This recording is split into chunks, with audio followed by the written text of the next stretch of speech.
Steel boots stomping, crashing the floor. Two wild Yinzers kicking through the door. Loud like a jag-off at a pins game fight. Brace yourself, this ride ain't polite. Dum Yinzers, loud and proud. Heads in the clouds, voices in the crowd. Chaos brewing, they don't play nice. Hold on to your iron and grab your prime anti-slice.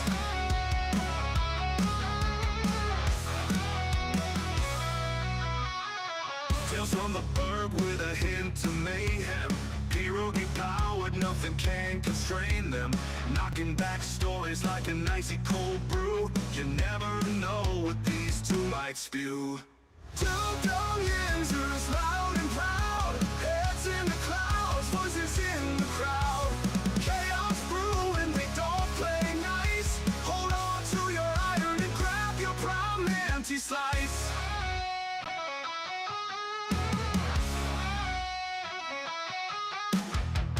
From the bug with a hint of mayhem. Pierogi powered, nothing can constrain them.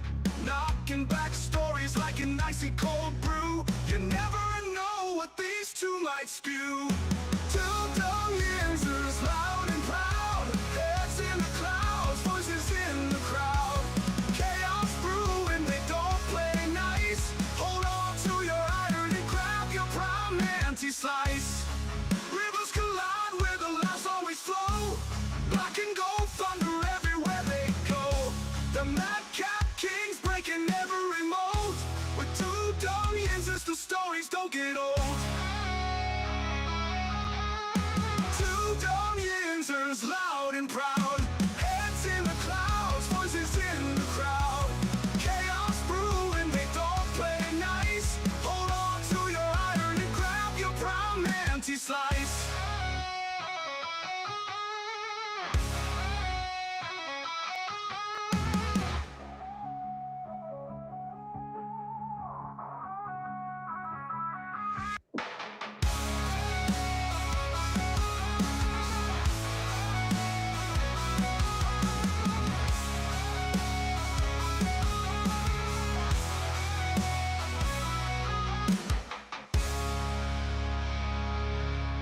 Tuesday, Bloody Tuesday. Good morning, everybody. Welcome back to the show. This is episode 858 of the Two Dum Yinzers. I want to say to everybody this morning, welcome back. Welcome back, welcome back. A couple things before we do get started. I do want to give my thoughts out to Derpy. His family dog died. You hear this first thing in the day, you're like, whatever. But I do know that it was a family dog for a long time, so I do want to give my thoughts over to the turkey for this week. Also, I do want to say this: congratulations to Hines Ward, as he does for the 10th year in a row, the 10th straight year. He does advance to the semifinal round in this year's voting for the Hall of Fame. James Harrison, Pouncey, and Gary Anderson all did not make the cut. Hines Ward, 10th year in a row, he is in the semifinals, so good luck to him. And also LC Greenwood in the senior division. So it'd be nice to see a couple more guys with black and gold get into the Hall of Fame this year. That'd be fantastic. So good luck to them. Good luck to Hines. Good luck to LC. We hope to get them in Canton. Other than that, everybody, welcome to Tuesday, Bloody Tuesday. Yes, that's right. This week we have Black Friday, we have Thanksgiving Day, and I'm going to call today Tuesday, Bloody Tuesday, because today is the day we're going to talk about everything that's been happening with the Steeler teams earlier this past week. And also, as Tyrone just threw up on the board, Mike will be keeping us up to date with everything of importance that does come by way of Mike Tomlin press conference today. So you will see updates go across the bottom of the screen through this hour. But I do want to say welcome to everybody. Welcome to the show. Welcome Tortilla. Welcome Scott. Welcome Tyrone. Welcome everybody. A lot of things to get into today. And I got to be honest, I didn't know if there was going to be... It's really bad. You know what? If you stick around today and listen to the show, you're going to walk away shaking your head. But you know what? If this hasn't been the Steelers season in a nutshell, as Scott's saying, and again, I'm going to get to all this stuff and everybody's comments and messages today. Wouldn't this be the perfect time for the Steelers to beat the Buffalo Bills? I think that it would. I seen this happen in 98. There was a dominant Denver Broncos team. We beat them. We weren't expected to beat them in regular season. We beat them 35-24. Then we faced them again in the AFC Championship round and got dominated as Cordell threw 4 interceptions and lost a fumble in that particular game. So this has that feel to me. It's that feel that's going to give us a lot of confidence, and we're going to feel really good. And we're going to probably beat Baltimore, and then we'll face Buffalo in the first round of the playoffs and probably get murdered. But it has that feel for whatever reason. I don't know. It just does. And I got to be honest with you. Would this surprise you either? Let me ask you if this would surprise you. If we lose this week to Buffalo, and Baltimore beats Cincinnati on Thursday night, or Cleveland, or whoever the fuck they play, and we're 1 game behind them, and then we play Baltimore the following week and beat them to be tied back up in the division. Does this not seem like it's just destined to happen? Because we're down by the tiebreaker now. So if we lose to Buffalo, we go down a whole game, because if they win, we'll be down a game plus the tiebreaker. So if we beat Baltimore the following week, we'll bring it back to a tie, but this time we'll have the tiebreaker because we beat them in the head-to-head. It won't come down to division at that point because the first tiebreaker will be head-to-head. So with that being said, if we're discouraged about the way things are looking and heading into the Buffalo Bills game, I guess as the rest of the season went, there's as much reason to still be optimistic as we were through this whole process, through the first 11 games. I don't think at any point we thought that this team was really looking super. I don't think at any point we really thought that this team was going to run away with things. We all recognized our faults. But if those two theories, one, a win over Buffalo, and then again, confidence high as hell, then you get into the playoffs and face them again. And again, we've seen the way that plays out. Or lose to Buffalo and beat Baltimore and again, take over first place in next week's game with just 4 games left after that, one of them being Baltimore to close out the season. So, either way this plays out, that there's still,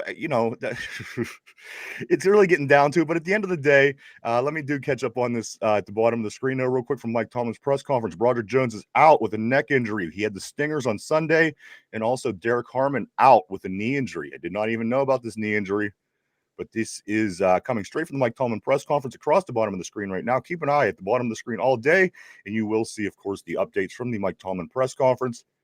But again, it's just it's this season, and it is what it is. And enjoy your team. And you know what? Unfortunately, every year you can't win a championship. But you know what? It's even at this point with still 6 games left. There's a lot of football left to be played. Do they have a lot to fix? Yes. Do they have a lot to figure out? Of course. But again, what fans throw away their season because things aren't looking good.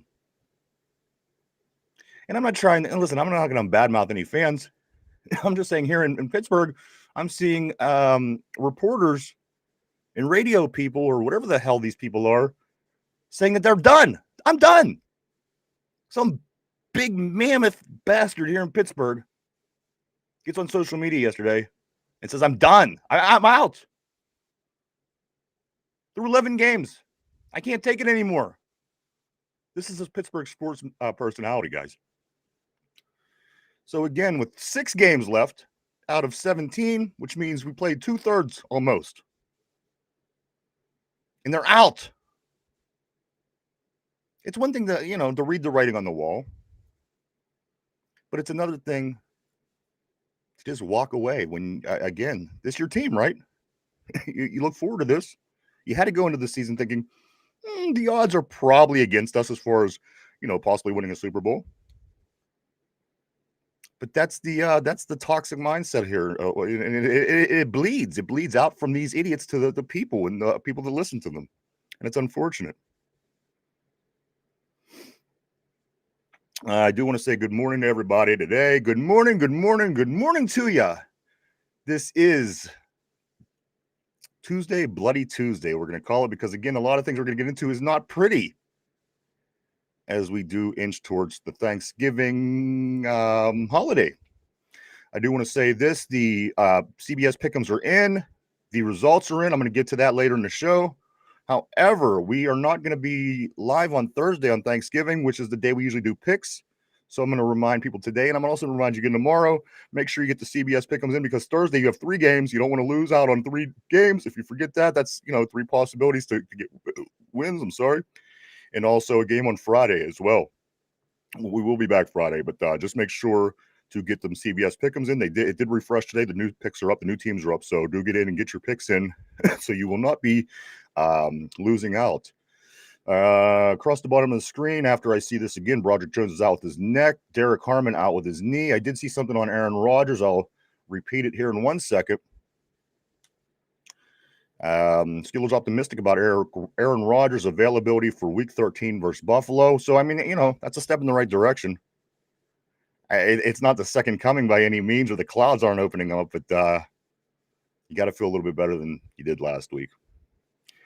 Let's get into some things. You know what? Let me say good morning to everybody on the board. You guys are just amazing, and I don't want to leave anybody out, guys. And thank you for the overwhelming Monday. Great turnout on the reports, or on the messages on the board yesterday, guys. 500, close to 500 messages on the board yesterday. Mike let me know this, and I just wanted to make sure I told everybody thank you. You guys are awesome, and you know what? I appreciate every single one of them, and I hope that I didn't miss a single one. So thank you. It was, again, a turnout on a Monday after a Steelers loss. I couldn't ask for anything more, guys. Thank you so much. Your support has been amazing. Let me say good morning to everybody, and good afternoon, if you will, as across the bottom of the screen, we are seeing injuries. We see Joey Porter with his hip, DK with his ankle, Ben Skoranek with his shoulder, all going to be watched closely during this week, and probably decisions made on them later as the game gets closer. Good morning to Tortilla. He says, up is down. Scott says, I just got the feeling the Steelers are going to suck us back in by beating Buffalo and Baltimore. If our defensive backs catch the ball, they'll win them both. Tyrone says, shaking my head, this press conference is giving me PTSD. Good morning, Tyrone. Great seeing you, my man. Always great seeing you. And everybody, thank you. You all are amazing. You truly are. Rono and Steeler fan, what's up, man? Welcome to the show. I do want to say welcome to you. Ron says this, we'll win a couple more games, finish below 500, and continue to become more and more irrelevant. Phil the Steel says, what up, Watt fans? Teflon Don yapping right now. He ain't saying shit. Don't expect shit. Tortilla 9-8, baby. Corey, hey guys, I had to process the loss yesterday. I'm not mad about the loss anymore. For Mason to start, we played a great game. Nice to see you today, Corey. Hope everything's well with you, sir. Tyrone says this, I'm a big fan, Steeler fan until I die. I'm just so over the franchise, how we run shit right. It just comes to a point in this team and coaches, owners makes me depressed. I mean, absolutely, dude. Absolutely. And you see every week, you see teams going out and doing things that, normal football teams do. And today, again, by some of these numbers I'm going to talk about, we're going to walk away scratching our heads. We're not going to be, any less of Steeler fans today, but you're certainly going to be scratching your head if you, once you hear some of these numbers. And again, I don't know if I've ever seen anything like some of these things that we're going to go over today. So do stick around. Yinzer Joe, what's up, bro? Always great seeing Yinzer Joe. He says TJ should feast. The tackle wasn't 100% and may not even play. And they do. They have a few injuries with their starters as well with Buffalo. But you know what? So did Chicago. They didn't have a linebacker core. Those are things that people usually take advantage of in pro football. Again, we weren't able to, nor did we try for the most part. Corey says this, we could have cleaned up. We could have cleaned up a lot on defense, obviously, but KG is a beast. It was nice to Jonnu get more touches. TJ passing, JJ all time was nice to see while scoring on the same play. And that was good stuff. You're right. Tortilla, Tyrone turning into a Yinzer real time. Hey, man, that's all right.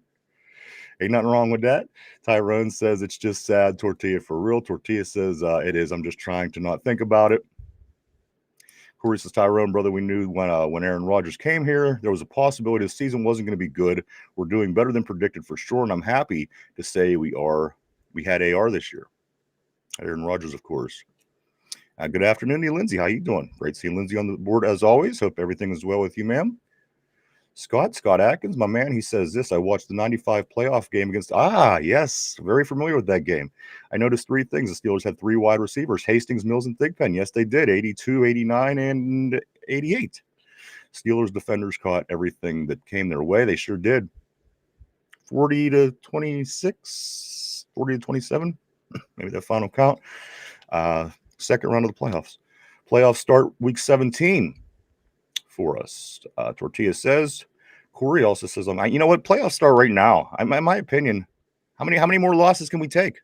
If you think about it, you fall too far behind Baltimore, we're not getting a wild card, guys. The wild card, again, as you look at the playoff spots at the moment, we do not sit in the wild card spot. And again, it's going to be tough being a wild card out of our division just because, again, our division leader is only sitting at 6-5. So wild card teams should be 7, 8, 9, maybe even 10 wins. Who knows, depending.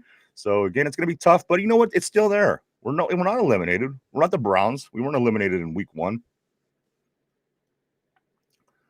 Glad we have DK regardless of what people say about him. Warren moved on me there. Warren is a beast. I never expected KG to be a beast like this. There's a lot of positives to carry over to the next season. Absolutely. There's a lot of positives for sure.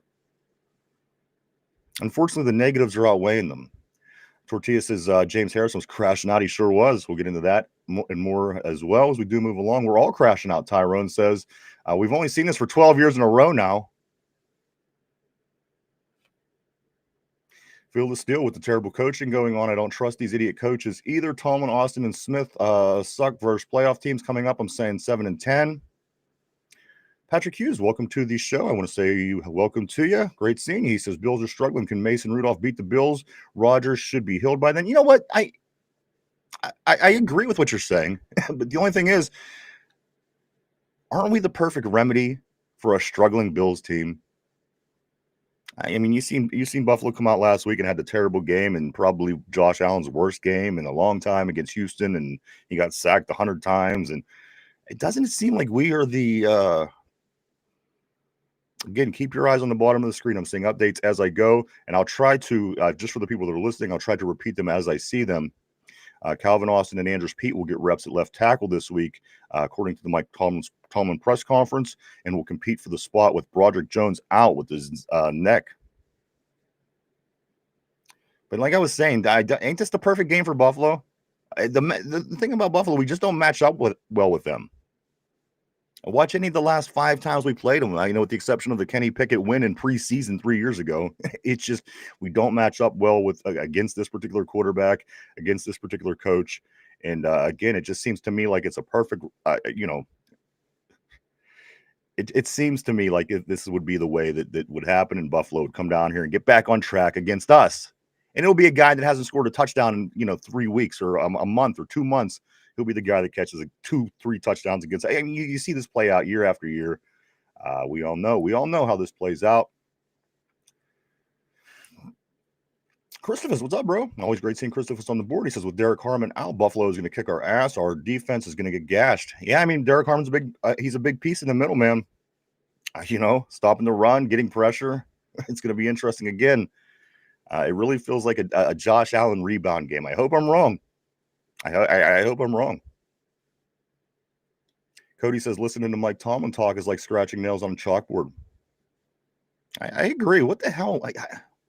I know. It's just because he's not really saying anything anymore. There's no more excuses. That's the problem. The only thing that he's not saying is, this coaching staff stinks. We're out. Otherwise, it's just a bunch of the same. We've heard it all before, year after year, with no progress. That's the problem. And I'm going to tell you a little story later on, and I think it's going to put some perspective on things. But that will be here a little bit, guys. Let's continue on the board. As I do, I'm very interested to see what everybody is saying about these Steelers, guys. Let's move forward to Scott. Scott says that playoff game that had O'Donnell throwing constantly down the middle of the field between the 15 and 25 yards. Steelers 40-21. Yes, that was it. And then we played the Colts in the AFC Championship game, won that 20-16. And then, of course, 2 weeks later, lost in Tempe, Arizona on January 28, 1996 to the Dallas Cowboys. Corey says this at Tyrone. I know, but we can only take this game week to week and year to year. We can't think about the past. It's depressing. Let's look at the Let's look ahead to who our next rookie QB is going to be. Con will pick a dog. And where does Con fall in this whole thing? He seems to be doing well, right? He seems to be going out and getting guys. He's not sitting on his hands. He's going out and doing work in the offseason. Is this not? I got to be honest with you. I'm happy with what he's doing. I've never seen the Steelers this aggressive. I could honestly say they've never been this aggressive as we've been in the past 2 seasons. I like that. Is Con getting the wrong guys? They're guys that we should be getting other than the people that we're bringing in. Again, as we try to dissect and figure out, the problems here, that's a question to be asked, guys. Tortilla says, damn, we putting Ryan to work. 500 messages is crazy. And you read damn near everything. I try, brother. I really do. I said, yeah, as I say, you guys are the lifeblood. I have to do right by you. I do. Patrick Hughes, welcome. He says, guys, can Rudolph beat the Bills? We just need one win.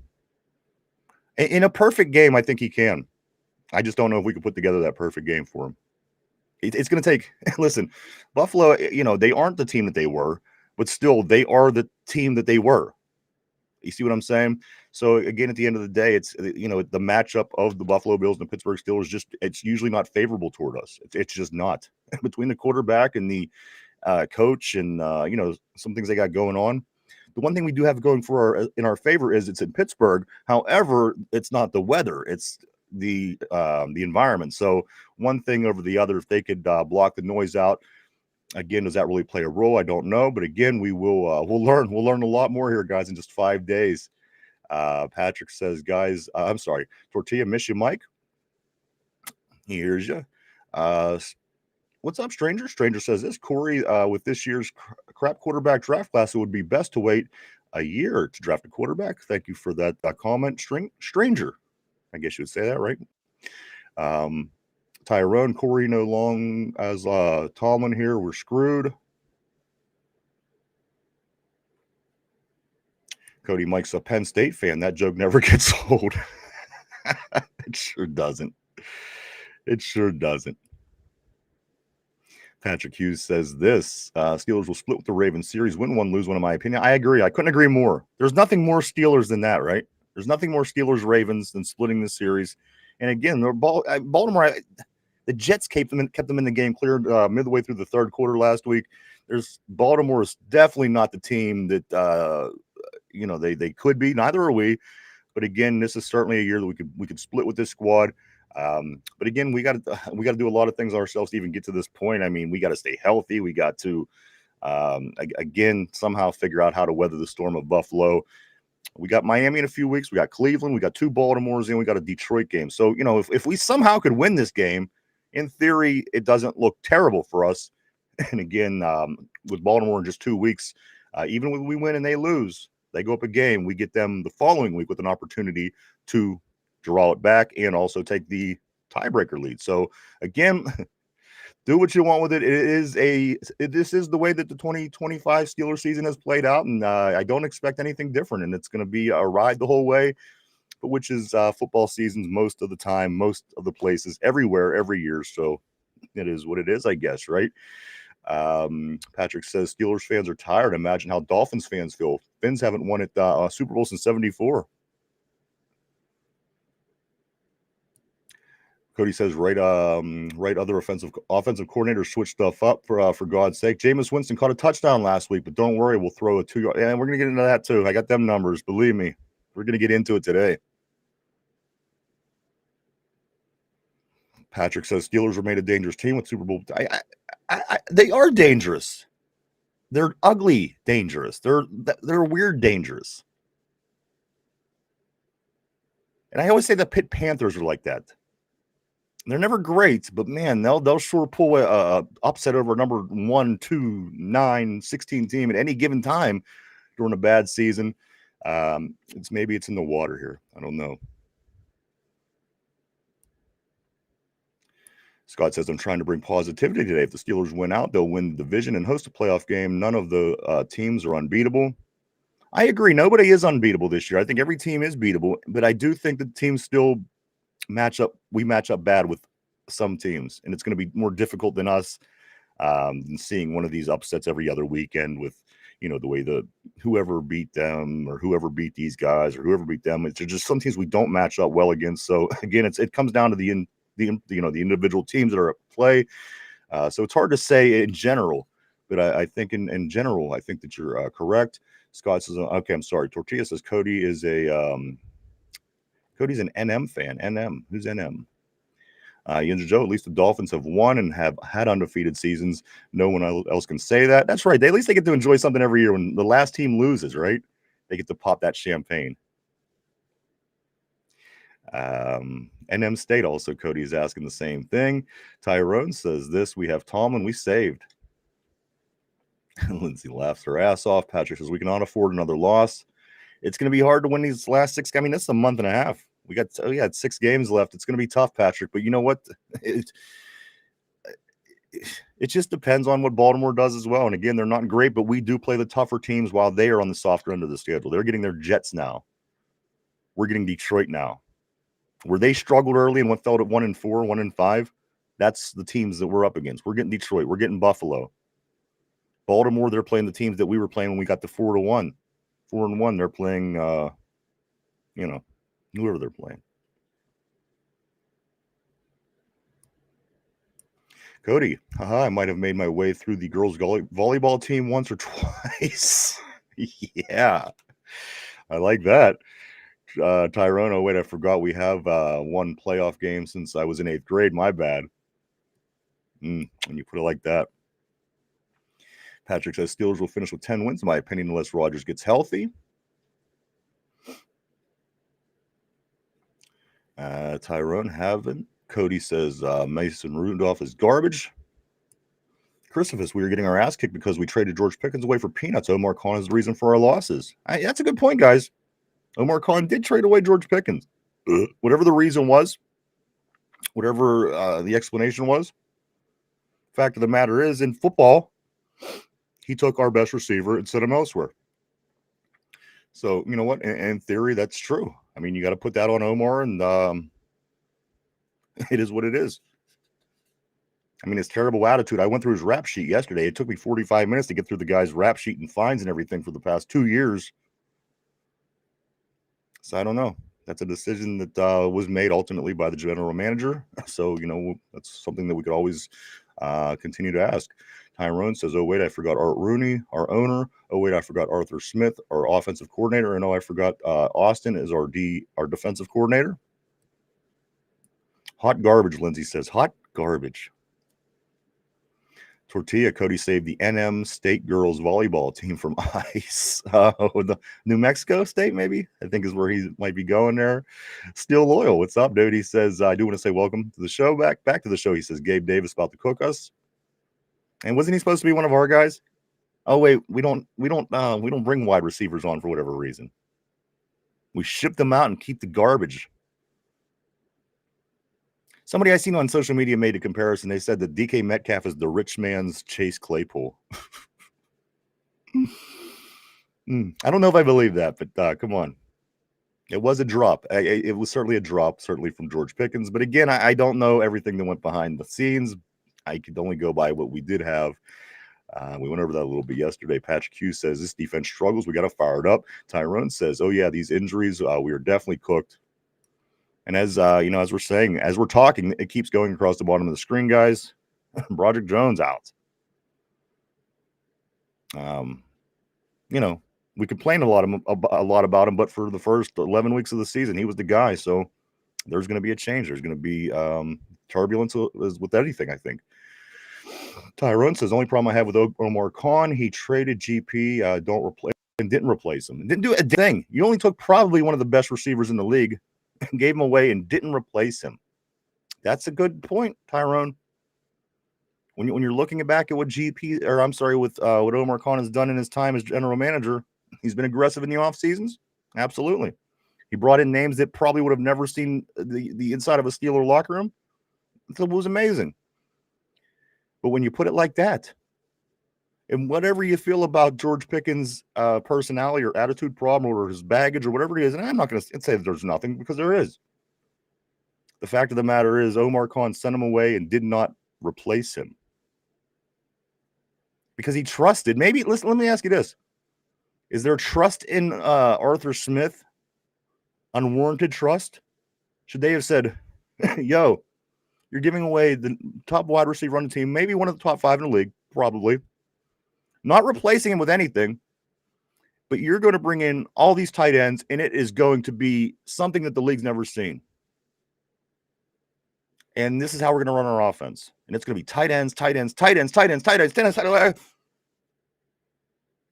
Who believed that? Who bought into that trap? That bullshit trap that I've been saying from day one is, come on, it's stupid. Did you think this was going to save the day? We're going to come out with Superman capes on with these tight ends and just bull over the league? Who's at fault here? Is it the GM? Is it the coach? Is it the owners? Somebody needs, the heads need to roll with this team, guys. Not because we lost last week. Not because we lost first place this year. We haven't won a playoff game in a decade. Some heads got to roll. They got to roll.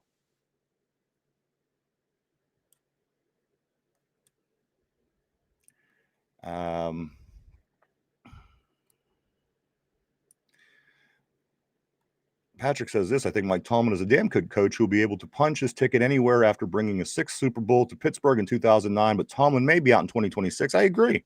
And listen, I wish nothing but good for that man. I just don't want him to be my coach anymore. We went through this for too long. And I'm going to be honest with you. I don't care. The guy, it's stale. It's very end of Chuck Noll era feeling. If you're my age or roughly my age or older, there's been ample opportunities for time. There's been ample time for things to get improved and improve. This has been stale 500 football for a long time. No wins in January for a long time.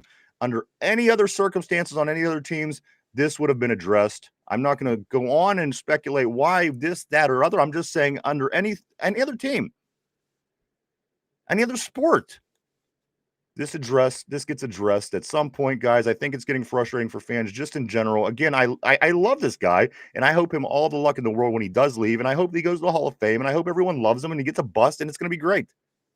And you know what? And that's the best case scenario. But what's going on right now with the job that's being done and his people? Again, I'm not excusing his people. I'm not excusing Arthur Smith. I'm not excusing Terrell Austin. I'm not excusing Omar Khan. And to an extent, Rooney as well. He is the top dog, and again, it's harder when it comes to an owner. But I guess we could shout for his head as well. But shit always rolls downhill. You know how that goes. Let's get back on the board here. I'm going to go right here. Right here, just like that. Scott says O'Donnell got paid to lay down the game in the Super Bowl by throwing the interceptions to Larry Brown with no Steelers there to catch the ball 2 in a row. Well, 2 times in that game to the same guy who was wide open. Unfortunately, he was wearing a star on his helmet. And I wanted him gone too after that. Big tooth bastard. Tyrone says Tomlin ain't did shit since 2016. Lindsay said Bills are beatable this year. I don't know if we're playing well enough today. And that's how I feel too, Lindsay. I think that, but I also think that this team could get hot in the playoffs and win a bunch of games and wind up in the Super Bowl finally. This might be their kind of year to get into the Super Bowl. We're saying this is a year that could be beneficial to us. It could certainly be beneficial to them because they do have their guy under center. And I got to be honest with you, it's hard to imagine a team without their guy hoisting that Lombardi trophy in February. So in my opinion, I think this team could shit out. I think this team could do okay. I think this team could win the Super Bowl, this Buffalo team. I just think once you have your guy, as they do in Josh Allen, I think that they could bring it together. And for that matter, Baltimore as well. I think that they have a lot more faults at this point. I'm seeing their defense is worse than I thought. But again, when you have your guy, you have that, you give yourself that opportunity. Let me ask you this. How many times when Ben was playing, did you not feel confident that you were going to win a football game? Let's take New England games out of the equation. New England games are out. Every week I felt that we had a chance to win because this guy, he was an elite. He was an elite quarterback. And even if we weren't good, and even if we weren't playing our best football, you felt that there was a good chance that this guy had to get the job done because you knew you had one of those 5 guys that exist on the planet at any given time that are top tier quality guys in the NFL. And again, until you have that, you never feel that. And I'm going to give you an example. All the way up until Ben is very similar to what now feels like. Mike Tomczak. Oh, we got a good defense, but Mike Tomczak's our quarterback. Let's get somebody better. And Cordell Stewart. Well, we got a good defense. We do this well, but let's get a better quarterback. You know when you don't got your guy. You know it. The result, things just don't turn out the way they do if you do. Once you get your guy, as we did, we drafted Ben. We caught lightning in a bottle in 05 and 04. And when we did this, every season became a possibility to win a Super Bowl. It truly did. Every year, whether we did or not, you really felt that you had the opportunity to win every game that you played in. So, there's definitely more things. I mean, yeah, we could blame the coaching. We could blame this in the tail end of Ben's career where he was playing injured all the time and the quarterbacks that he had. There's a lot to blame. I'm not going to blame it on one guy. I think that it's impossible unless a guy literally goes out in the middle of the game and does something to blow the game. But again, there is a lot of things to complain about with the coach, with coordinators, with owners, with GMs, players, the whole way down the line. Things are just not good right now. But we're limping along. We're going to try to do this. As I said, people in Pittsburgh, the media, they're bowing out. 2/3 of the way through the year. I'm done, they said. I'm done. Well, not us, guys. We're not done.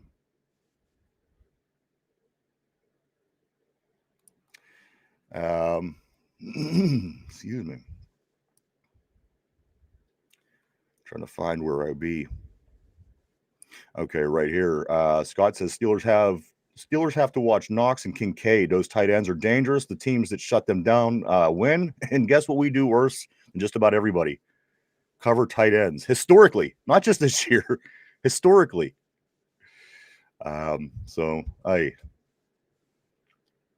Corey says, I know I'm being overly positive today, but that's what I know, and I appreciate it. Believe me. If you could bring positivity to the board today, I appreciate that. Tyrone says we can't guard tight ends. We can't. We don't. We never have. Patrick Hughes says we still up in it though. Playoffs, baby. You know what? I'm there with you, man. Because what are we gonna do? Give up on the team, and then when they win, lose, and then win next week against Baltimore and back in first place, we're gonna jump back on board? No. You're a football fan. We're with our team, and you know what? It's only 2/3 of the way through the year, guys. A lot left to go. So we're going to continue on. Steel Loyal, I'm sorry, says the middle of the field is lava. We don't use it on offense, and we leave it wide open on defense. Couldn't be more. And again, with the tight ends, this couldn't be more true. Year after year, after year after year, after year after year after year, has never been fixed. And again, I don't understand that. I just. Lindsay says this. She says, I'm tired of everyone glazing the Ravens like they are so good. They lost to the good teams too. Not that good. That I agree that, and that, them being the same record as us, I think speaks volumes. However, they are just in the part of the schedule that we were in earlier when we were looking good and we were feeling confident and we were winning football games and we were stacking wins. That's kind of the part of the schedule that they're in now. And that's unfortunate for us, as we do play Buffalo and as we do play Detroit in 4 division games or 3 division games. So again, I just think it's the way the schedule falls. It's nobody's fault. It just is what it is. We celebrated and enjoyed that time when we had it. Now, when we're playing the teams that put them at 1-5, we have to weather this storm and hope that we can do the best that we can to, again, get some wins here, guys, and, again, make the postseason. But great. That's a great comment. I agree, though, Lindsay.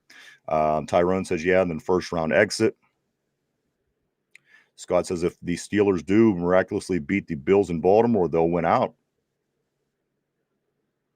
With the Detroit game in Detroit's the one that scares me, only because it's on the road, and I would think we would have more of an advantage against Buffalo just because it's at home, but it's tough to say. Them are going to be too difficult. If we win both of those games, I'll be pleasantly surprised. Tyrone, I lost my faith. To be honest, it's hard to even watch this team. It is. I mean, I ain't gonna lie, it is. Tortilla, North Mexico. Okay, New Mexico State. Gotcha. Patrick says Mason Rudolph is good for 5 wins. He can beat the Bills. He beat the Bengals. Rogers was DOA against the Cincinnati. We need to trust Rudolph come May. Come what may. If Steelers want to win a playoff game,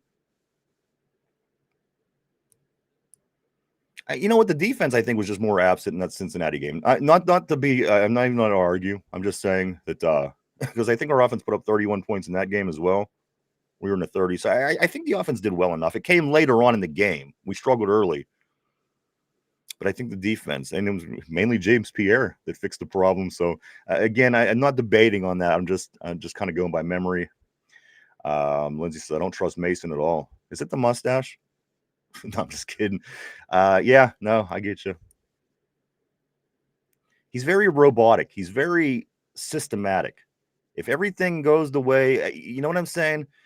Aaron just has he has the mind of a quarterback that's been a Hall of Famer his whole career. Is he that now? No, he's not. He's 42 years old in December. But Mason's very robotic.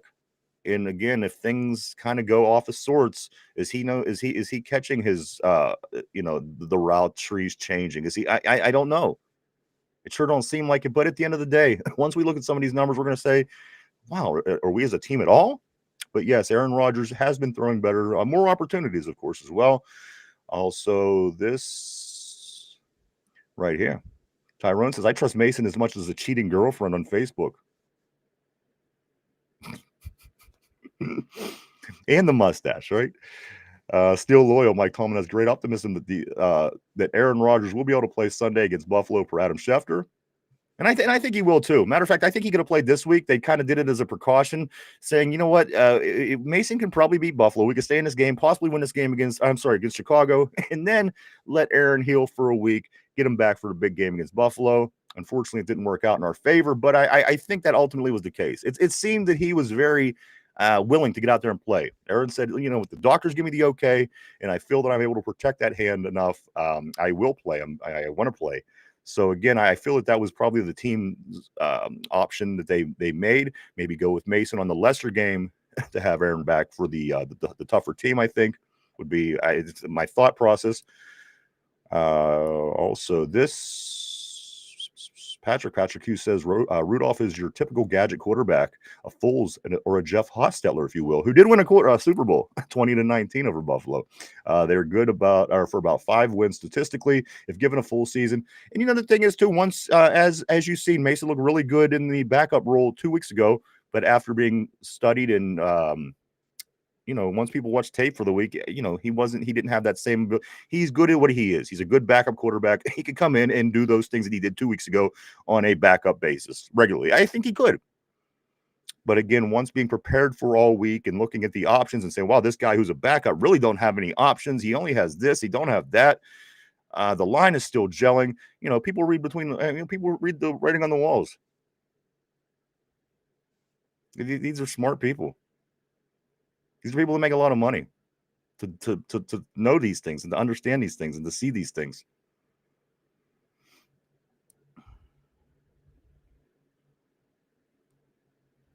Right here. Tortilla says Pickens was shipped out faster than FedEx. Yinzer Joe says Mason is hot garbage. No way. He protects the ball, takes care of the details, and delivers wins, especially with this receiving core. Rodgers is our only hope to look over defenses and scheme things. I agree. Again, the know-how it's invaluable. What Aaron Rodgers has between his ears, as goofy as he is, his knowledge on the field is invaluable. Tortilla said Pickens made Rudolph look good. Pickens makes anybody look good. I got to be honest. A couple more messages, and we are going to get to some things here, guys. And as I said, we do have the results from the CBS Pick'ems this week, guys. If you do want to get involved, and you're not yet, just right here on our YouTube page, back on the main page. I don't know how it is when you're looking at it, but if you go to our page, click View Channel, right at the top in a blue link, there is a link to do CBS Pick'ems, which is just do your picks every week. Myself, the guys on the show, A bunch of guys on the board do it every week, and it's free. It takes 30 seconds to sign up. Just place your picks every week, see how you do. Just right out on our main screen. Go ahead and click that. Sign up. It takes 30 seconds. We'll get into that shortly. I'll get back into messages shortly. We got a lot of things we're going to get into today. Listen, I needed you to fluff me up. I needed you to chill me out because, again, everything that we're about to go over is Tuesday, Bloody Tuesday. I said it for a reason. Here we go. The Steelers went an entire month, guys. You ready? Sit down. You better sit down. You at work, tell your boss you're taking a break. Because here you go. You're going to have to sit down and hear this. The Steelers went an entire month, 4 games, without completing a single pass over 20 air yards. Let me read that one more time, just in case you might have said to yourself, wait, what did he say? That ain't right. That can't be right. The Steelers went an entire month, 4 games in a row without completing a single pass over 20 air yards. They were 0 for 11 in this situation, and they threw 2 interceptions in this situation.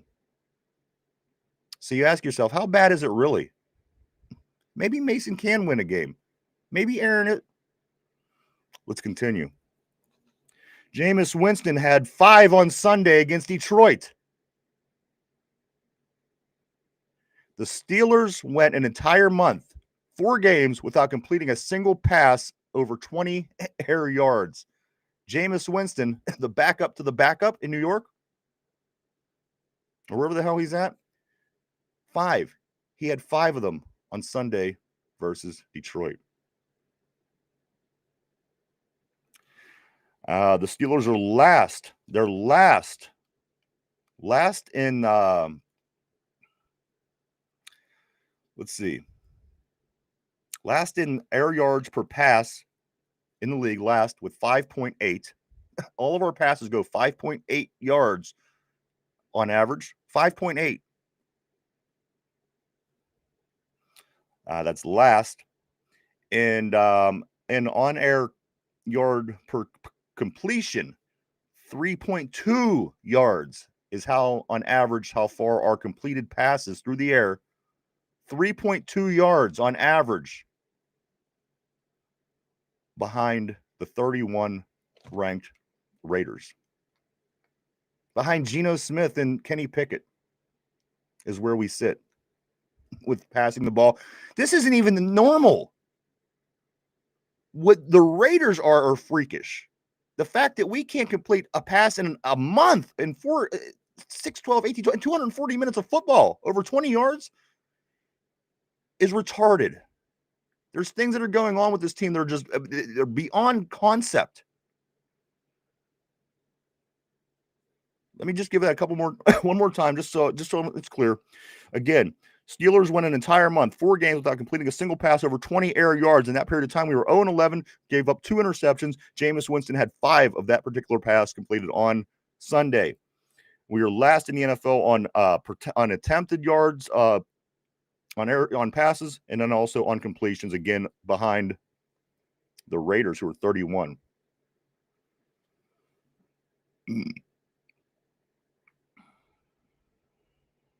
You seen James Harrison? He's going off, as he should. As anybody that knows anything about football or the Steelers. James Harrison, he goes on and he's saying these guys are trash. The coaches are trash. Arthur Smith is trash. This obviously isn't working. It obviously isn't working. I think that, all right, let me continue. Let me stop boring you with that. I'll continue. The Steelers also allowed 30 points plus this season, which is only behind Cincinnati 5 times. 5 times. 5 times we let up 30 plus points, which is only behind Cincinnati, who's done it 6 times. Cincinnati leads the league in games of 30 points or more scored against them with 6 games this year, which is bad. It's really bad. And if we weren't in this position, we would laugh and laugh and laugh. We've done it 5 times. Tied for most times under Coach Tallman. Last time it happened in this nature was 2013.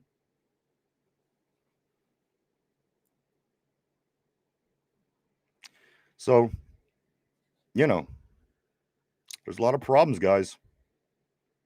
We could blame this guy, fault that guy. This play, as you know, when we finished up last year and we got knocked out of the playoffs, one thing that Mike and I, the theme was for that week was we got to clean house. We just have to clean house. And then the GM comes along and says, you know what, I'll save the day. Let me bring in DK Metcalf. Let me bring in Jalen Ramsey. Let me bring in Jonnu Smith. And we thought, you know what, this son of a bitch might be onto something, right? No, it needs torn down, I guess. There's no. Let's continue. There's reports. Steelers say locker room isn't downtrodden by the recent struggles, and then there's other reports saying that the locker room is pissed off. What is it, and what should it be? Where are you? Who are you? What are you if you're in a Steeler locker room? Do you not feel downtrodden? Are you still confident?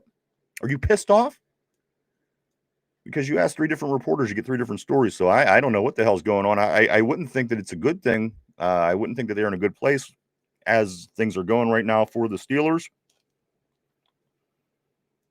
But Harrison does say the coordinator is trash, talking about Arthur Smith. He says he is the root of the offensive issues in his garbage schemes. I don't even know how they I don't even know how they sold this to us. I'm going to be honest with you. And I wasn't a big fan of that anyway. Like I said, giving away one of your listen. Nobody wanted George Pickens to go as far as his football skills. That's that's out of the question. The thing was, when you got rid of him, you didn't replace him. As was said on the bird earlier, you hit it right on the head. Where do you do that anywhere? Let me ask you this: if you're a shift manager at McDonald's and your fry guy quits on you, no, you get rid of your fry guy, your best fry guy, and you don't replace him. How do you think things are going to go? As simple as terms and an analogy as McDonald's and your fry guy. You always replace. You don't continue on without. Come on. It's weird. It's weird, guys. Weird. Steelers did drop, according to ESPN, to 18 last week. They were lingering right around that 500 mark at 16. After taking the loss this week, they dropped to 18, guys. In the draft, we were up to 15, I think. I think that's what I saw. If the draft was today, we would be picking 15. So we're getting closer. We're getting closer to getting that franchise quarterback, providing we could find him in the draft. I feel there are a couple of guys that are worth the pick, but I do feel that a couple of guys are going to be gone by the time it gets to us because there are other teams that need quarterbacks just as bad or worse than we do. So according to these numbers, not worse, but just as bad maybe. So again, we're up to about 15th right now in the draft. And again, depends how many games. How do you feel as a fan? You want to win? You want to keep trying to win? Do you want to fall by the wayside and maybe get the pick?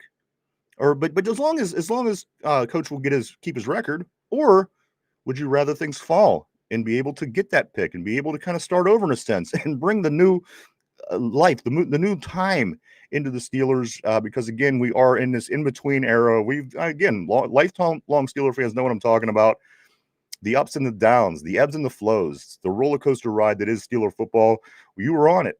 You might as well throw your arms up in the air and scream because that's what we all do when we're on this roller coaster. Steelers did sign defensive tackle Anthony Goldlow, to the practice squad yesterday. A little bit of depth help to bring on the defensive line, obviously, knowing that Derek Harmon was out. I didn't know that Derek Harmon was out until today, it was across the bottom of the screen after the Tomlin's press conference. But I do know now, and I do know that they did sign Anthony Goldlow to the practice squad yesterday.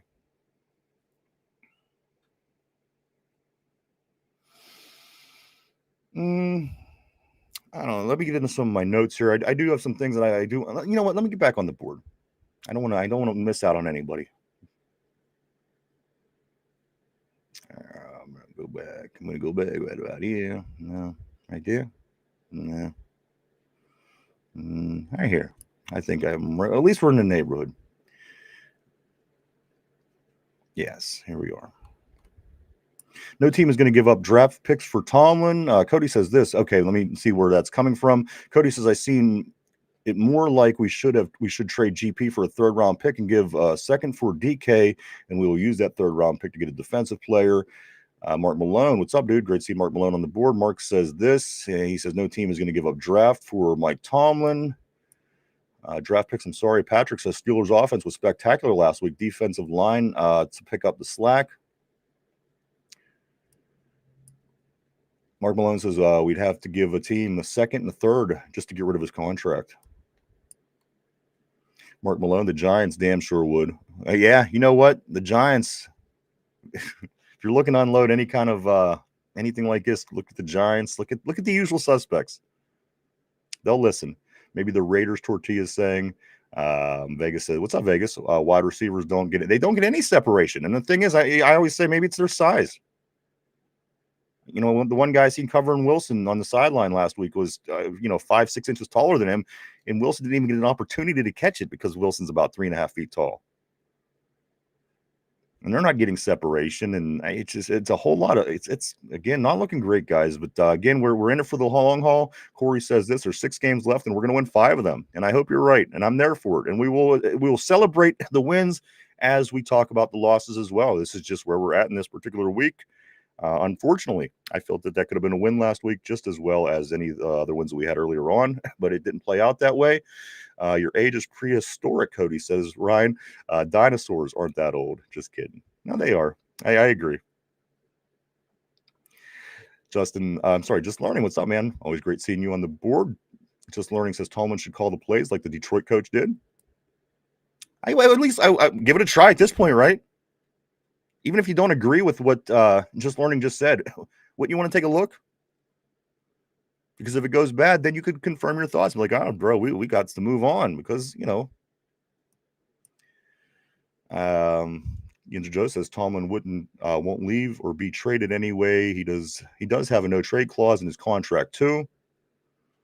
I think if he's willing to work it out, he could make changes in his contract, providing that be the case. Corey says only one loss come against the Ravens. Who's ready? We just needed to let the Ravens come back, so 18 looks a little bit more interesting. Week 18, which ultimately I think that's what it's going to come down to. I think Week 18 is going to be big.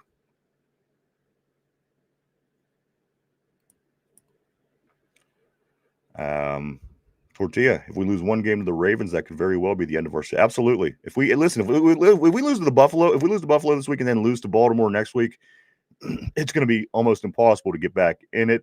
So again, even if we lose to Buffalo, Baltimore has to be a win. It has to be. It's a must win. What's up, Bingo? Bingo Winchester says no participation trophies. Let me go right here. No participation trophies. He won his second with Coach Chin's guys. Hell, I could have won the Super Bowl. He is mediocre, accomplished nothing. My problem is this. The issue, listen, this debate with Cowher and Tomlin, it's endless. But here, let me prove a point. Let me throw this out. Let me paint it like this and see if this makes a little more sense.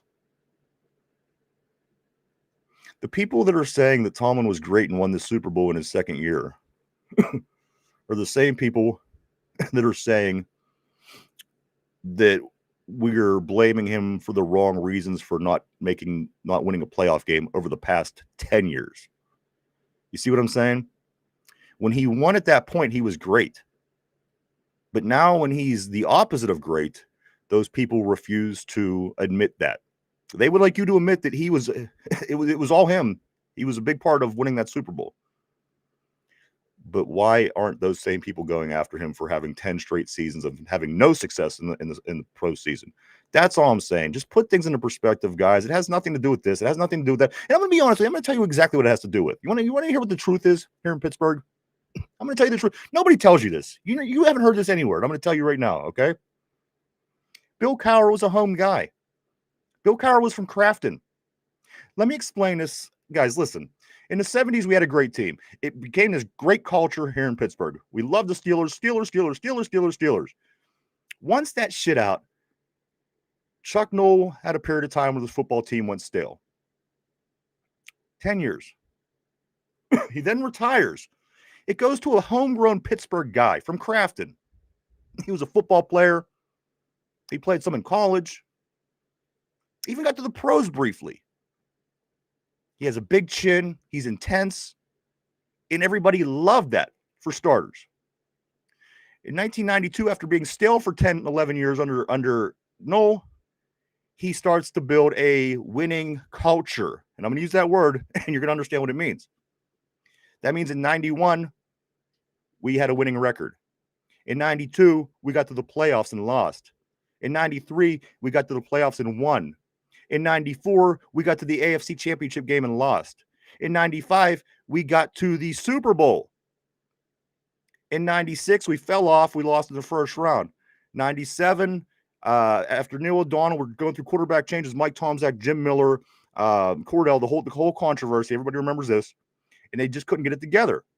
So as they built the team back up, they started winning again. 0-1, back to the AFC Championship game. 0-2, took a second round loss. 0-3, back in. So you see this progress by this hometown guy. Let me ask you, are you partial to anybody that's from your neighborhood? Are you partial to anybody that's in your friend circle? Are you partial to anybody that you work with, maybe that you grew up with, in your family? So you see this process happen. And this person, again, feels like family to people in Pittsburgh. And then he retires, which, again, that is what it is. So this is why people were so hell-bent on the Cowher thing. If things didn't go the way that they went, if it didn't come after Noel finally falling off after winning all these Super Bowls, and he didn't progressively build back up and get the team into the Super Bowl and keep the team moving in the right direction, arguably, I would say the total opposite of what we're seeing now. Right? This is the difference. And the easy thing to say was just throw this out there. So this is why people don't like. No, I explained to you exactly why. Because you're partial towards your people no matter who you are. And I don't care who you are. Whether, again, it's your hometown. Maybe the guy from your hometown's doing well. And somebody comes along to replaces him. You're going to, a lot of times you like the guy that's from your hometown. There's a lot of reasons. A lot of reasons at this point people are calling, especially at this point after 9 seasons of not winning a playoff game. So whatever you're hearing, whatever people are saying, it's not 100% crazy because there are assholes everywhere. And in the age of the internet, believe me, you're going to find them all. But the Cowher time was such a big time for Steeler fans. And then he walks away, and then another guy steps in, and he wins. And after seeing the process get to that point, I think that rubbed people the wrong way. And again, maybe to some people his color did matter, but I know to a lot of people it didn't. It's a football. It's a football opinion. And for the lesser minds that it's this or that, that's on them. You're never going to be able to change that. But again, we felt this process as Steeler fans. You felt this process, and now the guy that came in and took our guy's spot. And again, don't get me wrong. I love Mike Tomlin. And again, I hope the best things for him in his life. I really do. I truly, honestly do. Shoot me dead if I don't. But now we're just at this part of the process where this particular guy who did well, ran his course, and now has not been able to win in January in 9 years. It's time to go. That's just my opinion. That's the way I see things. I hope that made sense to you. And I hope that, again, you see the way that I see it. And I think that I'm, to a degree, right. So it's just where we're at, guys. I think that it's time to move on, unfortunately. And you know what? And to keep everybody, and I don't want to say this, but, what if the next guy is a black guy? What if we like this guy and everybody loves him and he becomes great and successful and people can't throw this around? Well, you just don't like it. No, I hope that it is. I don't care who cares? Do you want your football team to be good or not? That's the only thing that matters to me. You're watching football anyways, which is, it's not exactly hockey. It's not curling or tennis. So obviously a lot of people don't have that problem. I'm just saying.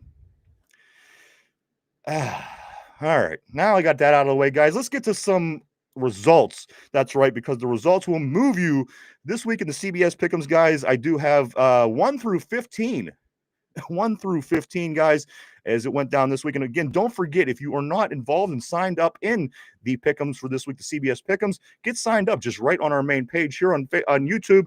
Click the view channel button, and right at the top with all of our descriptions, you will see a blue link that says CBS Pick'ems.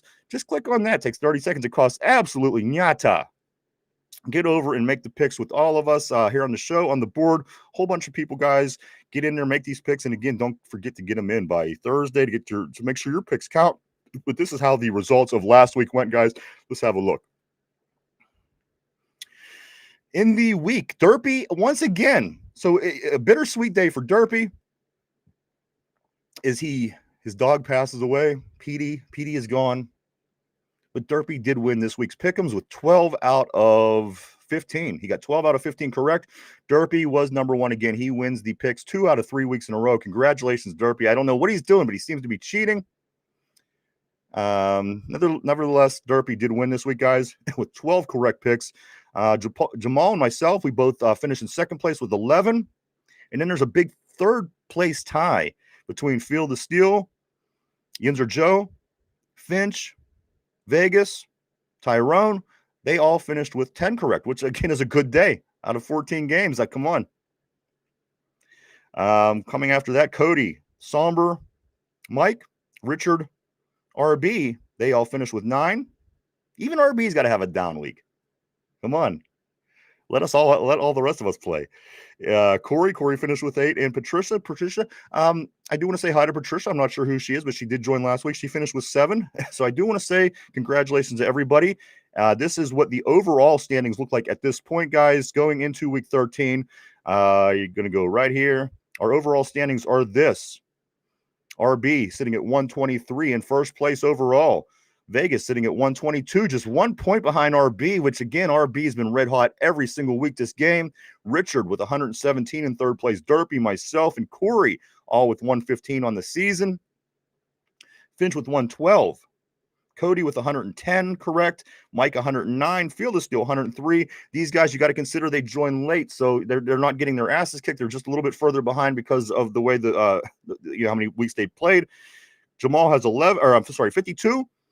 Tyrone 36, Yinzer Joe 29, Somber 26, and again Patricia. Patricia, do say hi on the board if you will at some point. If you'd like, if not, that's fine too. Otherwise, do join in, guys. It's a lot of fun. See where you stand. And again, Derpy again, the king of picks this week. 2 out of 3 weeks. I don't know. Maybe I don't know. I don't know what's going on with that. But he went from worst to first. I'm a little skeptical. I'm keeping my eye on him. Derpy. All right, let's get back at it, everybody. I'm getting in the right neighborhood at least here. Let me try to get close enough, and we will get back on the board. I think I'm in the right neighborhood though. Here we go. Just learning says this: Steelers versus Green Bay Super Bowl bound. That was, you know what? That was my rigged theory Super Bowl. Just because he could go off in the sunset and ride off in the sunset with the win over his former team, and the storylines would be great, and America would love it, and so that was my rigged Super Bowl. If things are rigged, I was going to go that way. Again, I guess it's not out of the question, but that would be fun for us as Steeler fans, I think, right? Patrick says this. Patrick Hughes says, where's the defense? Rudolph puts up 28 points. Steelers D cannot prevent dry. You're right. And believe me, I'm not sticking up for them guys either. They're coming tomorrow. We'll deal with them tomorrow. Passing game is today. This one's on the players. Mason put up 14 points. Tyrone Lindsay says the defense scored too. Yeah, you're right. We're giving them points on defensive touch. Last week there was 2 defensive touchdowns. This week again with the Watt strip sack and Herbig. So again, that's 3 defensive touchdowns in the past 2 weeks. How much credit can we really give? Certainly Mason for that matter. Tyrone Gainwell got the 1 touchdown. 1 touchdown, and TJ Watt got the other. What are you talking about? And you know what? He should have had another. Gainwell was 1 touchdown, got called back. On DK was holding on the outside, which again, it was 1 step forward, 2 steps back all afternoon. All afternoon. You can't deny that. Just kept shooting ourselves in the foot. Yinzer Joe, the defense strip sacked for a score, and the running backs did all the work. Tortilla, if Tomlin won with Cowher's guys, then whoever the next coach is better trade half the roster or still going to be stuck with Tomlin's guys. I mean, say what you want. You can't say that this isn't Tomlin's team now. You know what I mean? Any way you slice it. So again, let's look at the last 10 years and say, you know what? The last 10 years is the straw that broke the camel's back for me. It just is. It just is. I can't make that better. It just is. Tortilla says this, acting like Tomlin just stood around and won a Super Bowl is crazy. Big Ben wasn't fully developed in his second. You're right. He wasn't. He was not 100% right. But let me read the rest of your comment. He says this. I'm going to move. There we go. In his second season, Tomlin was a good coach when the game was defense. Now it's all offense. That's an argument. That's an argument. It's an argument. All right. I'll respect that. Let's see. Also, Mark Malone, then Tomlin pissed away the remainder of Ben's career after Cowher's guys left. At one time we did have Le'Veon Bell, Antonio Brown, and Ben at the same time. They called them the three best players at their position at that particular time. Who did we lose to? Tim Tebow that year? That was a defensive mistake in overtime, wasn't it?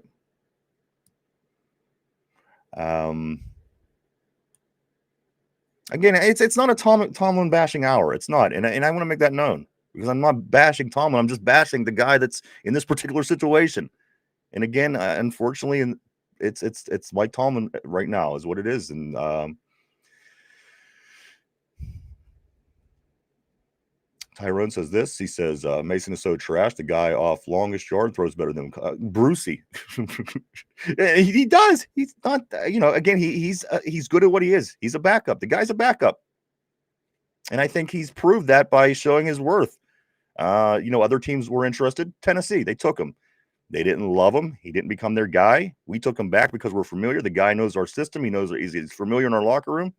He is what he is. He's our Steeler backup right now, and that's always going to be until he proves otherwise. And I haven't seen anything after years and years of him being here to prove otherwise. Patrick says bandwagon fans are still. You're right. You're right. And you know what? That's one thing I always kind of pride myself on, Patrick, is I don't tell fans they're not fans because people fan differently, and I get that. And I don't want anybody telling me that I'm not a fan because of an opinion. So you're 100% right. Bandwagon fans are still fans. I agree. Just Learning says Tomlin, 7 QBs, 3 offensive coordinators, including Ben. Of course, Just Learning is talking about Kenny Pickett, Mitch Trubisky, Russell Wilson, Justin Fields, Mason Rudolph, late Ben, Aaron Rodgers, also Matt Canada, Arthur Smith, Randy Fichtner. Over that period of time, what was the only constant? That's all I'm saying. What's the only thing that hasn't been adjusted and changed? Let Tomlin go elsewhere, and if we continue on this path for the next 10 years, then I think we could all say, you know what, it wasn't Tomlin's fault. But as of right now, it doesn't really point that it's not. Again, guys, yes, Mason is trash. Yes, the defense has been playing bad. Yes, Arthur Smith is. I agree with all that stuff. But ultimately, you got to take 10 years, the last 10 years, and look at it and say, could this be better? Could this be better if we made another move, if we put ourselves in a better position to win? And I don't know if we're doing that, unfortunately. So again, it's going to be controversial. It's going to be debatable, and I have no definite answer at the end of the day. I can only give you what I think. He says this, they just can't handle the pressure. That's what Patrick is saying. Tyrone, we just over it, man. I've seen enough. I mean, I agree. Ultimately, what are you going to do? You just got to keep letting your discontent be known. Again, like you're at the Olive Garden, you got to keep letting them know. Otherwise, why would they change? It's been working. They have a system. As long as they're putting asses in seats, they're putting 50,000 people in that stadium every weekend. They're making their money. So it falls on you and me and the people that are consumers of this particular business and product to demand better, as you would with anything else in your life that you spend money on. Your clothes, your food, your car, for your children, for anything. I don't understand why it's not the same in this particular situation. As we do hold our Pirates. Again, we've been trying to get Nutting to sell this team for years, decades.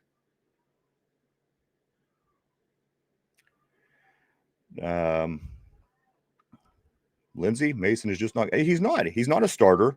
And again, I think he's proved that with his skill set. And he went to Tennessee and proved that that was all he was going to be down there was a backup.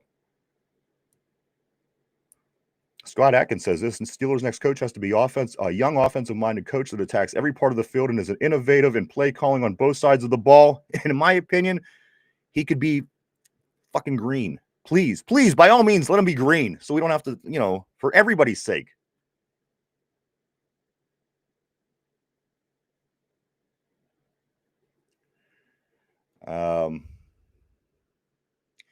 Lindsay said Mason just not that good. Ginger Joe says I think Napoleon Dynamite or Uncle Rico would play better than Rudolph. Uncle Rico has an arm. He could throw the ball over the mountains back in '82. And then he takes that stake and throws it and hits Napoleon in the face. Best part of that movie. No questions asked. Tyrone says my nephew better quarterback than Mason, and I believe it. And you know what? I hope your nephew becomes the quarterback for the Steelers. That'd be fantastic because I would tell everybody, well, my man Tyrone, that's his nephew. Mark Malone, you think Tomlin could get more out of a $165 million defense? Hell, I even thought he couldn't taint that much. He can't taint that much taint at once. It's a lot of taint. A lot of taint going on there in that comment. Tortilla says, yes, I agree. I'm just saying you don't accidentally win a Super Bowl. Bad coaches can take a team. Let me ask you this. Do you give John Gruden all the credit or whoever the hell? How'd that go? John Gruden, he won the Super Bowl down there in Tampa Bay, right? Do we give him all the credit for that, or however that played out? So again, you gotta really look at things and say, you know what, is this right or isn't it right? Or I don't know, because the way that went down, because he was coaching the Raiders and then he went to coach Tampa Bay and ended up winning with some other dude's players. So again, it's the same thing. Was it because he was a great coach? What did John Gruden go on to do after that? Did he go on to do great things? Did he go out and continue to do great coaching after taking a team that was already built to win championships? I'm just saying, look at the results after the fact and try to make that call.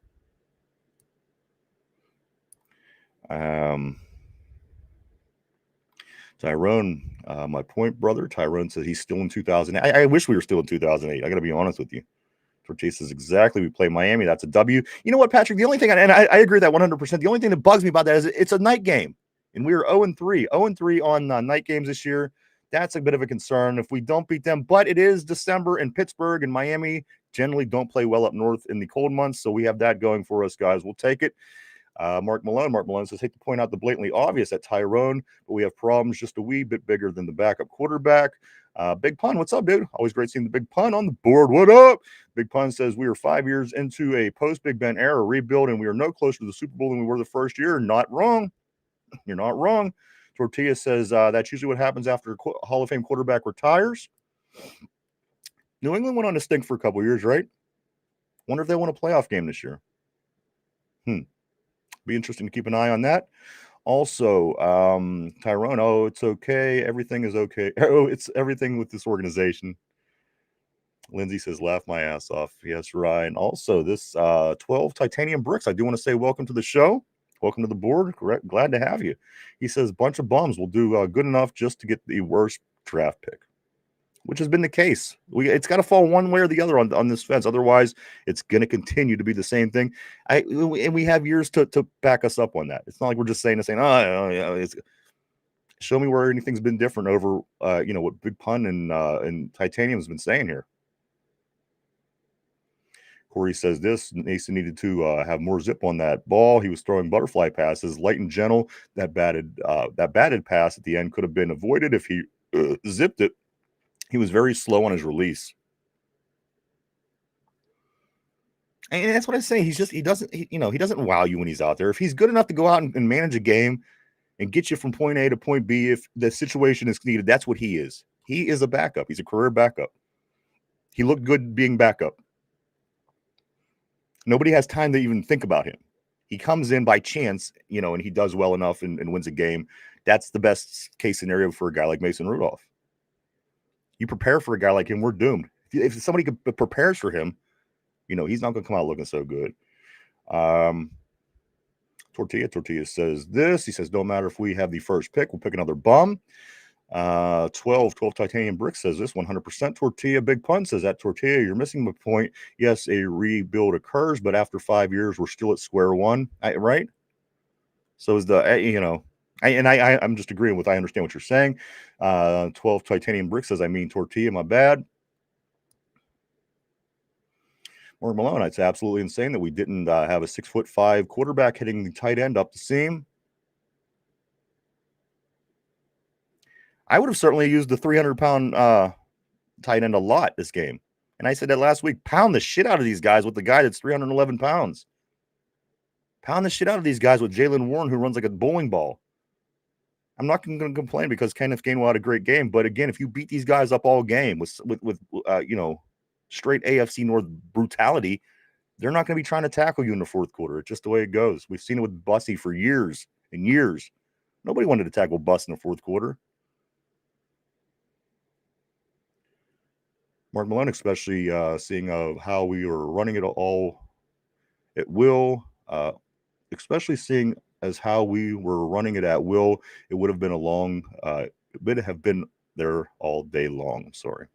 Patrick says this, rushing Aaron Rodgers back won't help. We know Rudolph can't do it, but a hurt Rodgers is even worse bet in my mind. Tortilla says, you got it. You got it. I spelled tortilla wrong when I made this account. Scott says this may be Mason's Rudolph. Or maybe Mason's mustache gives you that Zorro porn vibe. I don't know how many times I've been watching Mason Rudolph and I thought of 80s porn. Or 70s porn and those mustaches and all the beta videotapes we found in our parents' dressers or under the mattress, behind the TV, on the top shelf. Tyrone says all the linebackers out. Tallman and Smith are going to throw 2-yard passes. This is what I'm saying. And let's say this is a terrible idea, and it was. At what point could coach say, dude, this isn't working? They got no linebackers. They're all injured. They've been out all week. They got 3 guys. And not only having the 3 guys that were out, they lost 2 more during the course of the game. They're literally playing peanut salesman at this point in the middle of the field. And at some point, nobody had the sense of mind to say, guys, this throwing the 2-yard ball is just, it's insane, guys. It's insane. Field of Steel says the coaches lost the game because they suck and it's going to get worse. John Green, I do want to say, John Green, welcome to the Terrible Board. Great to have you on the show. He says this, Mason is robotic, but Mason is a backup quarterback too. And backup quarterbacks' jobs is to be robotic and not. I agree. And that's been my argument as well, John. He's a good backup for us. And again, he knows our team better than anybody. I have no problem with him being the backup here. None. And if he has to come in on a pinch, he can do well enough and manage the game and hopefully get that win. He's our Charlie Batch. He's our Batch of this time period. It is what it is. When you look back, you're going to say, Ben and Batch and blah, blah, blah, blah, blah. He's our Batch. Mason is what he is. He's not going to come out and set the world on fire, but you know what? He's not. If he could keep you in games and when called in on a pinch, that's all you really ask for from a backup. Tortilla says Rudolph would probably still throw an interception if he worked at Applebee's. It's possible. It's possible. 12 titanium brick says Rudolph, Rudolph, the no red zone quarterback, doesn't have a shiny ring. That's good. That you know what? 12 titanium bricks is that was definitely worthy of earning the game ball on a Terrible Board today. I'm keeping that one in the back of my mind here. Let's go. Tyrone says this. He says, wow, that's just awful. Tyrone, Arthur Smith, ladies and gentlemen. Believe me, I'm as ready to put his head on a platter as the next guy. There's no love lost with Arthur Smith, believe me. When the guy was 7-10 for 3 years in a row as head coach at Atlanta, he gets his head. Listen, he has one good year in Tennessee. He puts together because he has Derrick Henry. Believe me, if Derrick Henry wasn't on that team, do you think Ryan Tannehill becomes that good quarterback that year and they make that run and become one of the best teams in the league? And no, this is why Arthur Smith gets all this credit. He goes on to get the head coaching job in Atlanta, has 3 7-10 seasons, falls off, and we decide, hey, this guy's so good, we better bring him here to be our coordinator. Phyllis Steele says all the stats show that Tomlin and coaches suck. Mark Malone says that's Tomlin's albatross. Well, that and the defense. Vegas says only 6 passes over 10 yards versus Chicago is a problem. It's an OC problem. Let me repeat this again because Vegas, it's almost so bad I have to say this again. The Steelers just won an entire month, 4 games, where they have not completed a pass over 20 yards. Not a single one. They went 0 for 11 trying. They threw 2 interceptions trying. And just to make it, to add insult to injury, Jameis Winston did it 5 times against Detroit this past Sunday. Wasn't he the 3rd string quarterback on that team? Cody says, I'm not the kind of guy you want. I'm not the kind of guy you want to cool you out. I'm more of a make you more angry kind of. Cody he's our instigator. If this was hockey, Cody would be our instigator, if you will. Cody's a troll. Tyrone says this. Lindsay says if we lose, Steelers should fire Smith or Austin midseason. We know it won't happen. You know what? Maybe they should fire one of the coordinators midseason, as they did with Matt Canada. Put your foot down. Be like, you know what? It's going to happen, guys. It's in play. The wheels are in motion. If you suck, you go. The fact of the matter is, come on, that's anywhere. If somebody sucks at their job, you get rid of them.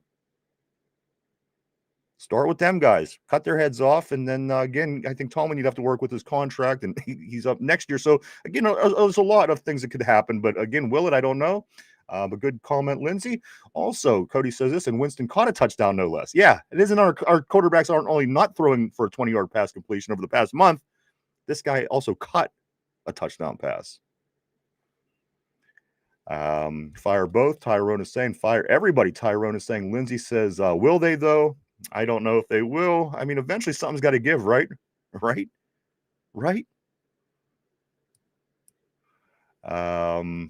Phyllis still says at Corey loser. Corey, how's Corey? How's Corey is I guess it was Corey. Let me see where we're at. All right, that's fair. Anybody see the Shedeur Sanders post-game interview? He's wild, man. He's right back on his shit. There was no humility instilled in this kid at all by what went down from draft day. From April to now, he had a throne on set at the draft. So they was like, you know what? We can't pick this guy. Come on. Teach him some humility. He gets in after the game. He comes in after the game. He just played against the Raiders, mind you. This is the worst team in the league. And he's going on. Look how good we were. Look how good we were after just 1 week of practice. Look how good I went. Look how good I was. Look how good things went. Can you imagine how things are going to be if I work all off season? I love the Browns. God, I love gotta love them. Gotta love them.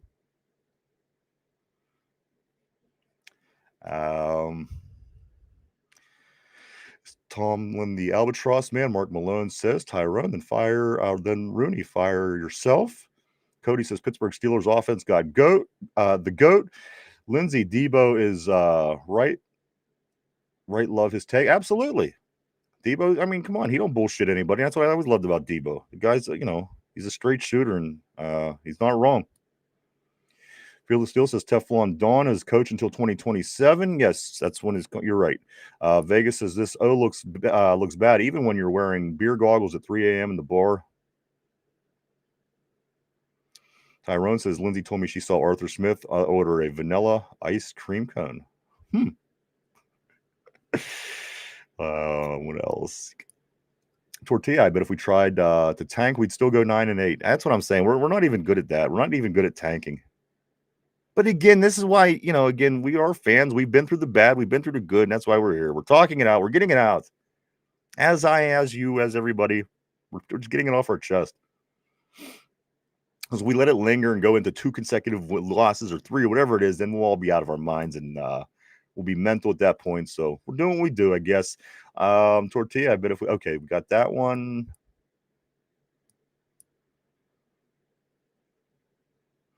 12 titanium bricks. I hated Tomlin since day one. I don't want a coach that everyone likes and says is a nice guy. I want a coach that shows some kind of emotions and that players respect and that it's not their friend. Let me ask you, and I don't disagree with you. I'm just saying, if your kids were playing on a high school team, I mean, you want the guy that's going to be your friend, or do you want the guy that wants to come out there and make your kid better and work his ass off and make sure he becomes a better football player and maybe he's able to get him to the next level of football? Or you want the guy that's just kind of the buddy and hangs out and doesn't really hold people accountable? And I'm going to say he doesn't.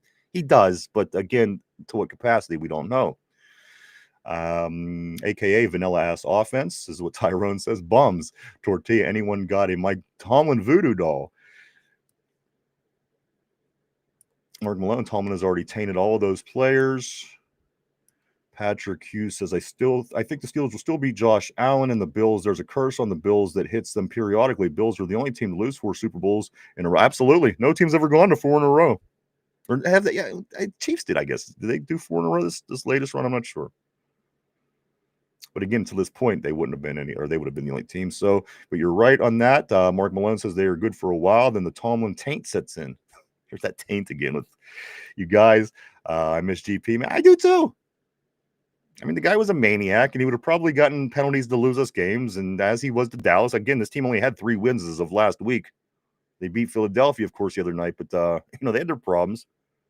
But the guy's skills were amazing. There was nothing he couldn't catch. Again, contested catches. Don't even try to compare DK Metcalf with GP's contested catches, especially at this age, the youth. Come on. 14 forever is what Tyrone is saying about GP. Gary Payton. Cody says, Venga Winchester, they're all millionaires either way. If they were playing for their next meal, it would totally be different. Absolutely. Patrick Hughes, Steelers were curse-free, a good way to be. Tortilla says, Mike Tomlin Steelers are like moon landing. At first, it was incredible. Then we found out it was fake. Maybe, and you know what, Tortilla, that's a good analogy. That's a good analogy. Once you peel back the layers and see, oh, wait a minute, maybe this wasn't as good as it was. But again, I'm not trying to shit on the guy himself. I'm not. I'm just speaking as Steeler fans are speaking today, and this is unfortunately where we're at. And again, let me be honest with you. If he turned things around and fixed everything and put us back in good position and things started changing, the things that we're seeing year after year after year, I would be fine with him. It's nothing about the man. It's the job he's doing that needs fixed, repaired, or replaced. I'm sorry. That's just what I've learned in life from life experience.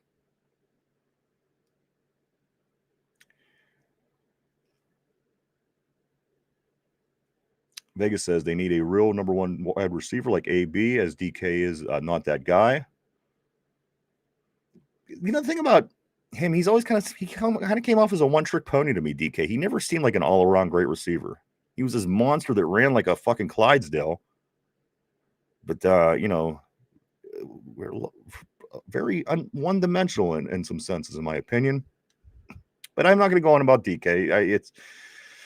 I'm going to go on the boards. What I'm going to do. Mark Malone says, wouldn't matter if we had the greatest who on turf offensive coordinator. The Tomlin albatross would drag him down to high school level football at best. Tyrone, Seahawks finessed us so bad. Cody, I never made fries before, but I assume you put them in the oil field. Shouldn't be that. You know what? It would surprise you. It would surprise you, brother. My God, I had to do I did a little bit of the fast food thing out of high school, and I got to be honest with you.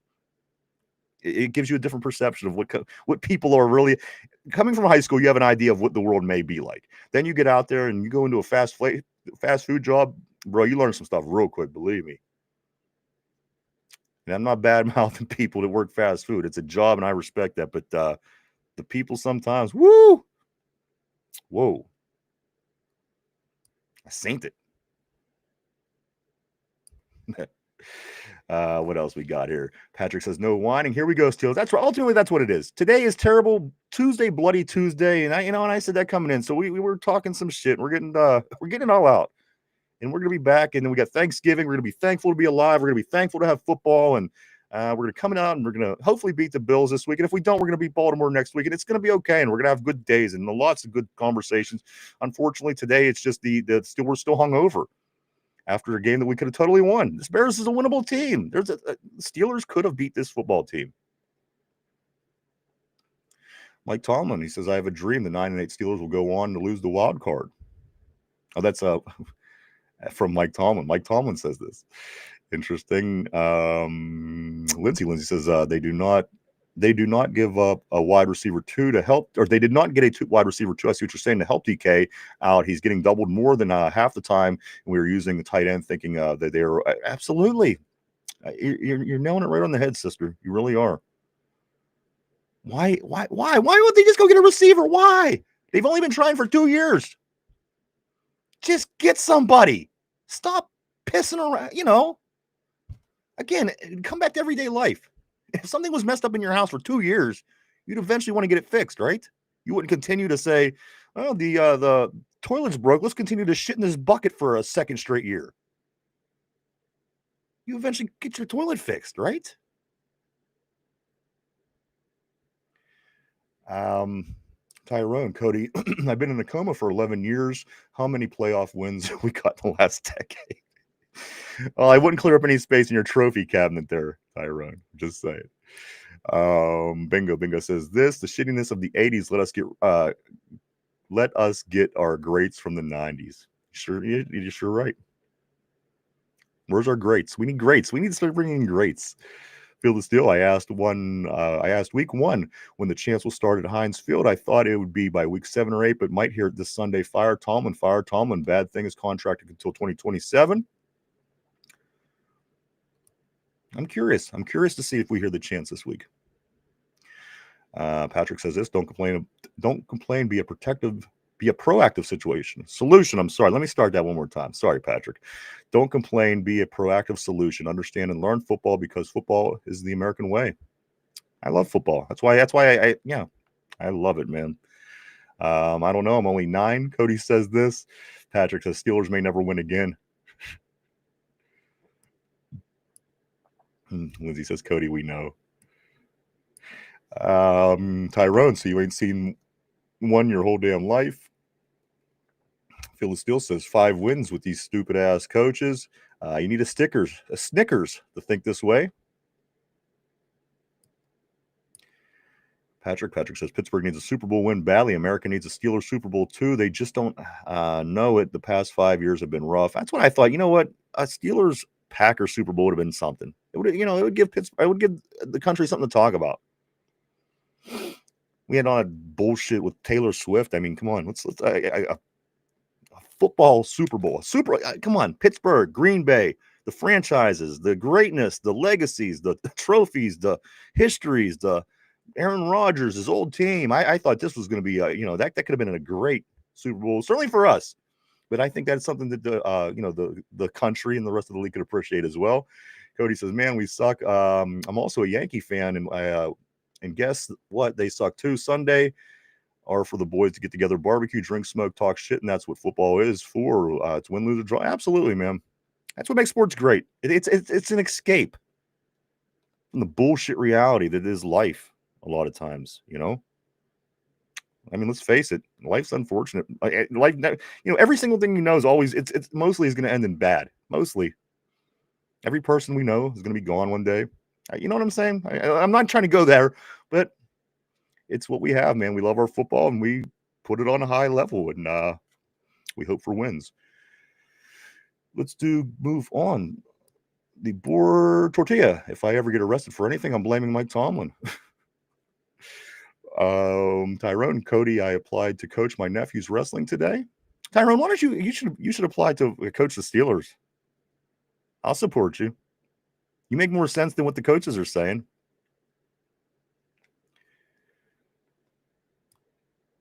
Cody says, nice new hobby will help you through some depressing time. Yinzer Joe says, so this is what the NFL schedule makers want, a competitive competitive contest in week 18 for the divisions. Crazy guys. Crazy NFL with their businesses. Tyrone facts. Tyrone, I'm going to show Tomlin how to run a team. That's what I'm saying, man. I'm hiring Tyrone. Richard says, I totally agree with you on Tomlin and his fans. Bingo says this back-to-back against the Bills and Ravens. Oh, man, don't see it happening. It's a tall task. But if it happens, let me ask you this. If we win these two next games in a row, does that change your opinion on if this team could do anything in January? Let's just say they come out and surprise us this week. Let's just say they come out next week and beat Buffalo. Does that change the way you feel about how this team could ultimately, how this could all turn out for the Steelers? Phil Steele says it's all been bullshit since Obama to Patrick. I'm not sure what that was. Cody says this, if I ever get arrested for anything, I'm saying it was tortilla. That's what I've been doing. I got to be honest. And I got pulled over the other week for the burnout telling. I blamed it on tortilla. That's when the guy started treating me. That's when the guy started shining that light in my eyes. Tortilla says this. I'm an A's fan, a Sacramento Kings fan, and a motherfucking Steeler fan. Usually the Steelers would counter how bad the other two teams are, but now it's just ass all the way around. I'm in a really bad way. I feel you, bro. And believe me, it ain't great here. Ain't like our Penguins and Pirates are bringing in much hardware at this point either. Let's go to Tortilla. I'm sorry, we just got Tortilla. Let's go to Code. Tortilla says you'll get released to Cody. Corey says this: when you are the head coach, you get the blame for the failure for a season as a whole, and that's ultimately what I think a lot of people don't understand. As does the manager when shit goes wrong in a Wendy's. If Joey over there burns the place down, well, guess what? The manager's catching hell because he's the one that's in charge. He's overlooking. He's in charge. In charge. Do you want to be in charge or do you not want to be in charge? You only want to be in charge when it's good. You don't want to be in charge when it's time to take responsibility. Just an idea. When you're head coach, you get blamed for the failures of the season. The quarterback takes the fall game by game, and the coach by season. That's what leaders do. That's a cardinal. I agree. That's not wrong, Corey. Why wouldn't it apply in football? Tyrone, if I ever get arrested, I'm blaming Ryan and Mike. You know what? Do it. We'll get you off. I'm not going to say I know Tortilla because he's the one that gets me in trouble, but we'll get you off. Patrick says this: Pittsburgh's wonderful, man. Pittsburgh is a great city. I agree. I couldn't agree with you more, my friend. It is home. The cops are going to think we're a terrorist organization. Who knows? Who knows what people think anymore? This place is nuts. The world is nuts. It's a nutty place, man. Tyrone Waite thought he was. Feel the Steel, the chin kept bringing it. Playoffs and AFC Championship game. And that's the thing. It was always that you always felt we were improving or we were moving in the right direction. And that's why people, a lot of time, the people that aren't racist assholes, that's what they mean a lot of time. There was always this constant improvement. Every year, it was a step in the right direction. And that's what we're not seeing anymore for at least the last 10 years. And I think if people would understand what it is that they're trying to say, they wouldn't come off, some people, they just they don't think about when they talk. And unfortunately, it's turns out to a disaster. Let's move on, though. Mark